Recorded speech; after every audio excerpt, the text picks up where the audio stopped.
Thank you very much for having me here. I've been really looking forward to this, so I hope that you enjoy what I've put together as much as I've been looking forward to coming here. So as you heard, my name is Morven-May MacCallum, and I am what I like to call professionally unwell. And just like any profession, it requires a large dedication of vast quantities of time and the complete surrendering of all social escapades. Only my profession comes with the added bonus of the complete expenditure of all your dignity and the exploration of all the things that you'd really rather people didn't know. But in addition to this, I'm also the author of Finding Joy. And Finding Joy is a story of a young woman and her family's fight against Lyme disease. I wrote this story from 3 different points of view because I really wanted to show how a disease like this can have such a profound effect on the friends and family of the person who's ill, as well as the person who has the disease themselves. I know firsthand the far-reaching effects, as this is an illness which I have had for over 10 years, and Finding Joy loosely mirrors my own battle with Lyme disease. And as a writer, my genre is fiction, but my own story is one of horror. And like any good horror story, it starts with a picture of idealism. It starts with a young woman. She's 14 and a half. She's bright-eyed and filled with a lust for life. She never walks if she can run. She never sits if she can stand. And she is forever smiling. Her favorite time of day is 5 a.m. when she gets up and goes for a run with her dog running alongside her, before she races to finish off the homework, which she never did the night before. She goes to school, surrounded by friends, eager to learn and desperate for her time to go to university, her next great adventure. She comes home, and as usual, she cycles 10 miles with her faithful companion running alongside her. At the weekend, she goes to parties with her friends, where I can assure you, absolutely, that no alcohol was consumed in vast quantities whatsoever. Despite the non-alcohol-induced hangover, she cycles 8 miles to the local animal rescue centre, where she walks and volunteers to walk for miles with a variety of animals, and looks after the animals there, scrubbing kennels and tending to whatever is needed. On a Sunday, this girl will go horse riding for up to 9 hours, or she'll hike up a hill or a Munro and not even feel tired afterwards. Her energy is boundless, her mind working as fast as her body moves. She is an unstoppable force of exuberance. Within a year and a half, this girl will be housebound and bedbound. She won't even remember her best friend's name. She'll be in so much physical and emotional torture that she'll beg for the wish to have never been born at all. This girl is me, and this picture of idealism was my reality. Lyme disease is the monster of my horror story. It is a shadow clinging to my skin, and it is the darkness inside me which even at this moment threatens to consume me. All that will unfold will come about as a result of one tiny tick, which I don't recall biting me. It will come about because of ignorance, arrogance, and a lack of reliable testing. So for those of you who don't know much about Lyme disease, this is a quick overview.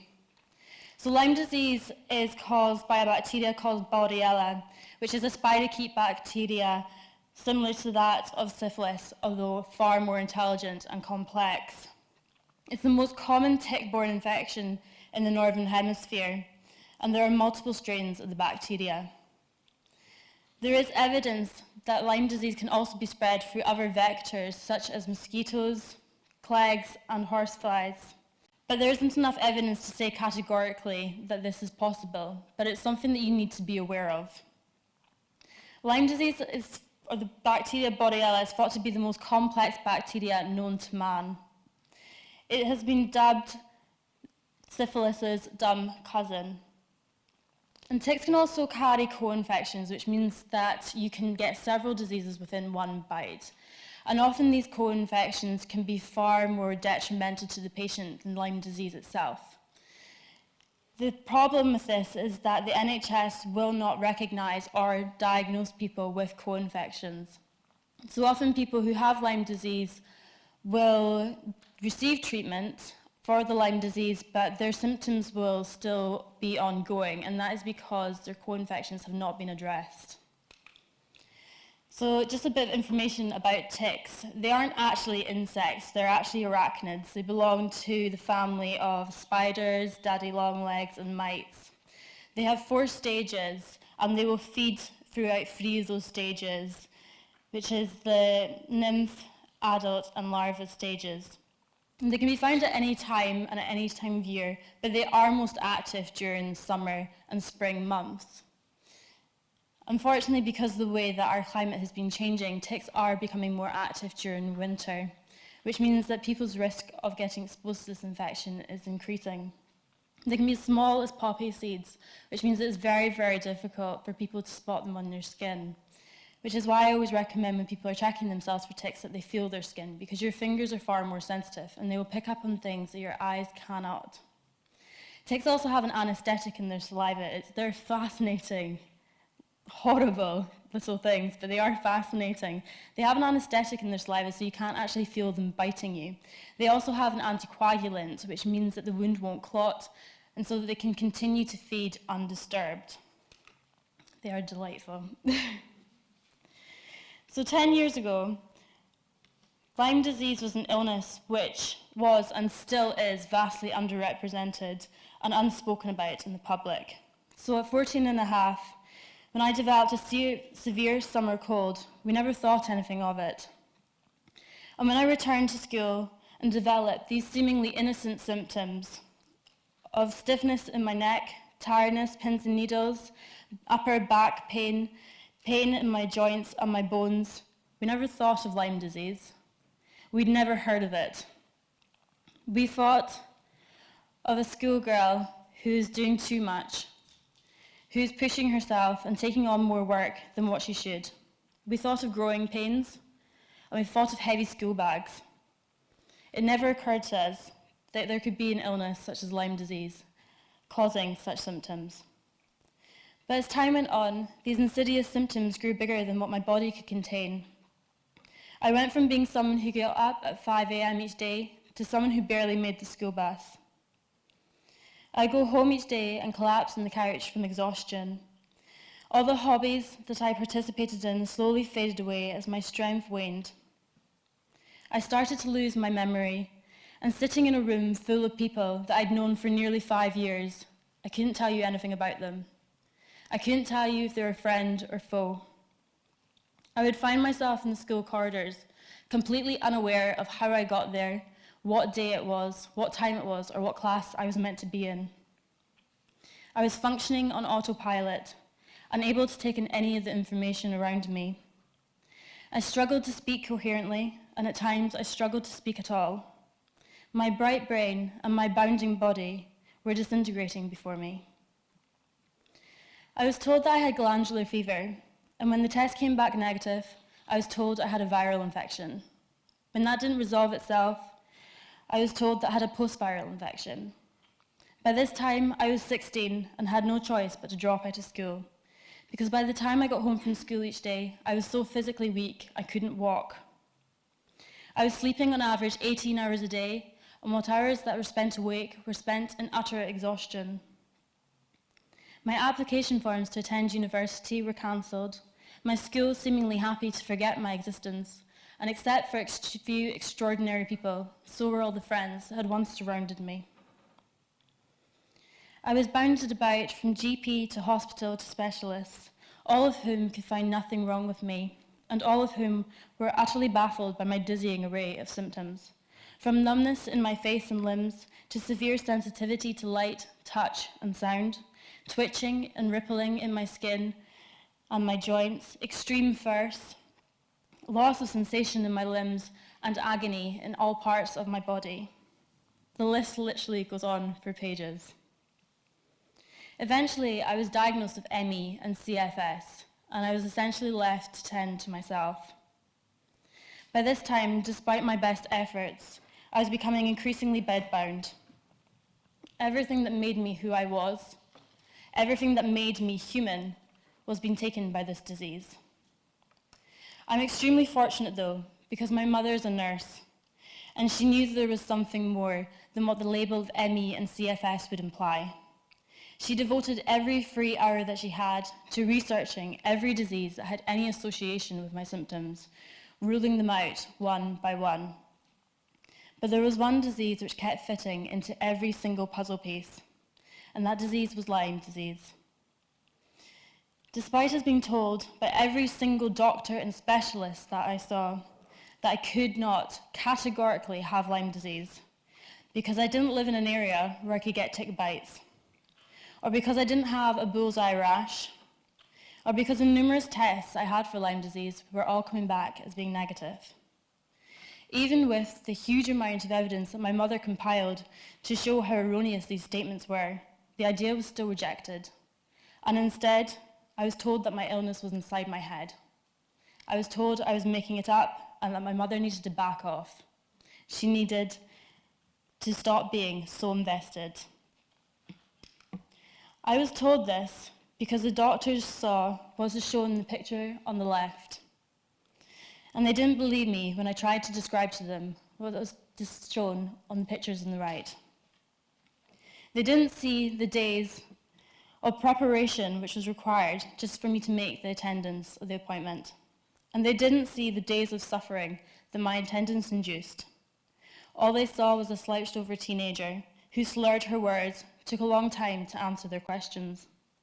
They saw a teenager who appeared unintelligent and insignificant. With nowhere left to go within the NHS, and with what little quality of life I had slowly slipping away, my mother felt she had no choice but to take me from the Highlands of Scotland to a private clinic down in England, which specialises in a variety of things, including ME, CFS, and Lyme disease.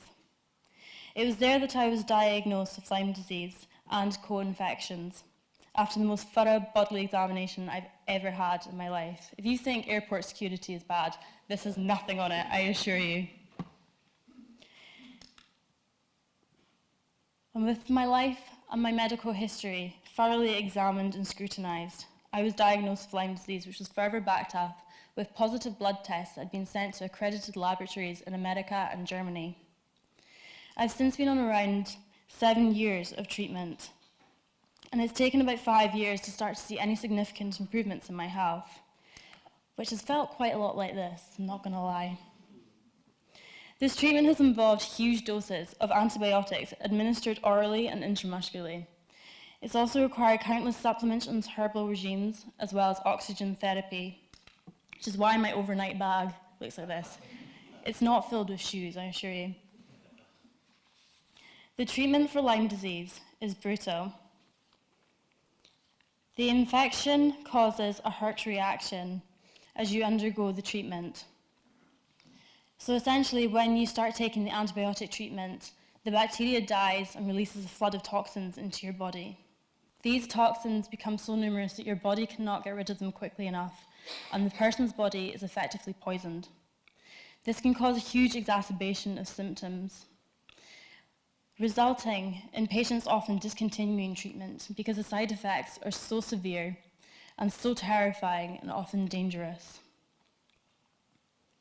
When I was on this treatment, my cognitive function depleted so much that I couldn't recognize who my mother was. I became so weak that I couldn't feed myself. I barely had the stamina to chew the food that was being spoon-fed to me. My body became skeletal, and I could feel the effects and the effort that it took my organs just to function. In order to complete this round of treatment, I endured these effects, which worsened every single day for 3 months. It took another 3 months to recover from the side effects, and another 3 months to start to regain the ability to function independently. Over the last 7 years, I have been on 3 rounds of this treatment. 10 years on, and my life is still completely dominated by this disease. I'm not even close to the halfway mark in my recovery, and sadly, because I was left so long without a diagnosis and without treatment, my treatment will probably always be ongoing. My health is a treacherous game of snakes and ladders, in which I am always fighting to take one more step towards recovery, only to have 10 snatched back off me. But I also never imagined, even a year ago, that I'd be well enough to be doing the things that I'm doing today. My identity is no longer my disease. I am an author, a speaker, a campaigner working alongside MSPs to hopefully incite change regarding the issues around Lyme disease. I'm a volunteer member of Lyme Disease UK, which is the largest patient support network in the UK. I have also dedicated what health I have regained to travelling all over Scotland to give talks in schools, bookshops, literary and festivals, and charity events. I have spoken on TV and radio, all in aim to raise awareness for Lyme disease and to hopefully prevent other people from enduring what I have gone through. I have no idea where my life will take me, or to be more accurate, I have no idea where my health will allow me to go. But as I say in Finding Joy, I know that for now, my strength is stronger than my weakness. And while that stands true, I hope to explore and experience as many of the wonders that this world holds. I've learned that it's often in overcoming our fear that we find our freedom. It's in overcoming our pain that we find our passion. It's in our errors that we find ourselves. And it's in overcoming our adversity that we achieve the extraordinary. So whatever your adversities are, whether they're physical, mental, financial, just ensure that you find your freedom, your strength, yourself, and you find the extraordinary within you. Thank you very much for listening to me, and I'm very happy to take any questions.